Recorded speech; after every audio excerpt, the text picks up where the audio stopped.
Friends, welcome to my new blog. आप सभी को राधे कृष्णा। आई होप आप लोग अच्छे होंगे, स्वस्थ होंगे और खुशहाल होंगे। आप सभी को सबसे पहले हैप्पी जन्माष्टमी। ऐसे तो मैंने बोल ही दिया था पहले भी, लेकिन फिर से मैं बोल रही हूँ आप सभी को हैप्पी जन्माष्टमी। उसके बाद मैं आ गई नहा धोकर, मैंने सोचा मैं नहा लेती हूँ, उसके बाद फिर पूजा करूँ, क्योंकि नहा धोकर पूजा पाठ करना ज़्यादा सही लगता है। तो आज स्पेशल डे भी था, तो मैं सोची लाओ मैं नहा धोकर आ जाती हूँ। नहा धोकर आई, सबसे पहले मेज़ पे मैंने उनके बहुत सारे सामान को फैलाया हुआ था, क्योंकि धुल धुल के मैंने वैसे ही रख दिया। मैं सोची मैं शाम में सजाना शुरू करूँगी अपने लड्डू के स्थान को।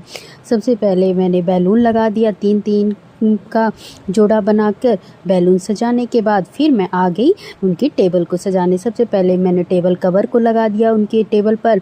उसके बाद फिर मैं ग्रीन मैट भी लगा दूंगी, क्योंकि मैं डेली एक ही मैट यूज कर रही थी, तो आज मैंने सोचा मैं दोनों मैट यूज कर लेती हूँ, क्योंकि और ज़्यादा उसकी शोभा बढ़ जाती है, उनकी टेबल की शोभा बढ़ जाती है। तो फिर हैप्पी बर्थडे लगाने के लिए मैंने कपड़े वाली चिमटी का यूज़ किया, क्योंकि बार बार जो वो टेप होता है उससे निकल जा रहा था। तो मैं सोची इससे मेरा टिका रहेगा, क्योंकि उस बार जब मैं लड्डू का बर्थडे मनाई थी तो बार बार मैं परेशान हो गई थी। तो इस बार मैंने सोचा मैं पहले से ही यही कर लेती हूँ। उसके बाद चली गई मैं सारा उनका जो भोग बनाया था उसको सारे को प्लेट में निकालने के लिए, और इसी में मुझे लगभग आधे घंटे से ऊपर टाइम लगे, क्योंकि पहले मैं दूसरे बर्तन में रखी थी और इसी चक्कर में बहुत सारे बर्तन भी छूटे हुए थे। तो फिर बारी बारी से एक एक प्लेट में रखना, कुछ कटोरी में रखना, सारे सामान पर मैं ये भी सोच रही थी कहीं कुछ मैं भूल ना जाऊँ।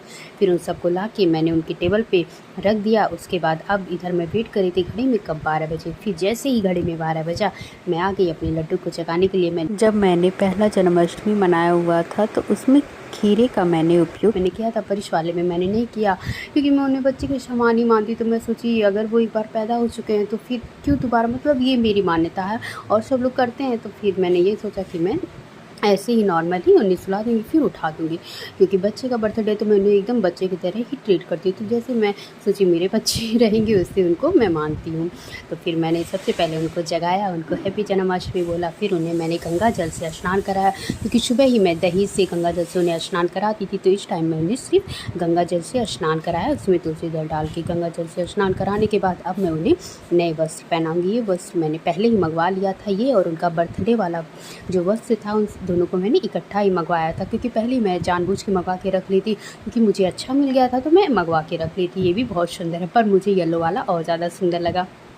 उसके बाद फिर मैं अपने लड्डू का कपड़े पहना दूंगी, उनके सारे श्रृंगार को करूंगी।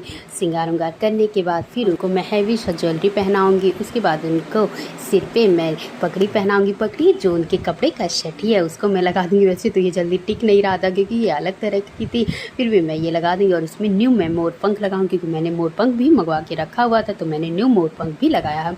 उसके बाद फिर अपने लड्डू को उनके झूले पर बैठा दूंगी, और इधर मैं रख दूंगी राधे कृष्णा की और छोटे से राधे कृष्णा है उनको भी मैं रख लूँगी।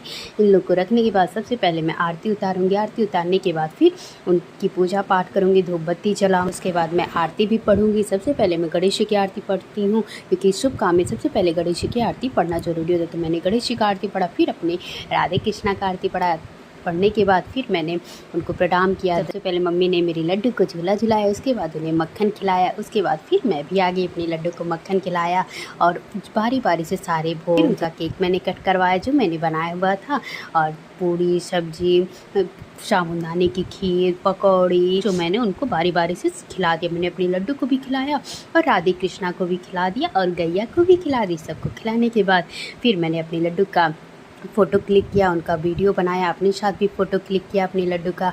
इन सब पलों को मैं ज़रूर इकट्ठा करके रख लेती हूँ, क्योंकि बाद में मैं देखती हूँ मुझे बहुत अच्छा लगता है। और मुझे सबके पास भेजना भी था, क्योंकि मेरी छोटी बहन ने भी मांगा था, दीदी ने भी, सब ने मेरे लड्डू का फ़ोटो मांगा था, तो इसीलिए मैंने क्लिक कर लिया। अब ये सब करने के बाद फिर मैं सारे सामान को हटा दूँगी और भोग प्रसाद भी सबको बांट दूंगी, और फिर आ जाऊंगी अपने लड्डू को सुलाने के लिए, क्योंकि अब लेट भी हो रहा है। इतना करते करते ही लगभग 1:30 बज गया था। तो मैं लड्डू को सुलाने के बाद फिर आ जाऊंगी खुद भी सोने। आप सभी को अगर ये मेरा ब्लॉग अच्छा लगे तो प्लीज़ लाइक, सब्सक्राइब, शेयर और कमेंट करना मत भूलिएगा। आप सभी को राधे कृष्णा, बाय बाय।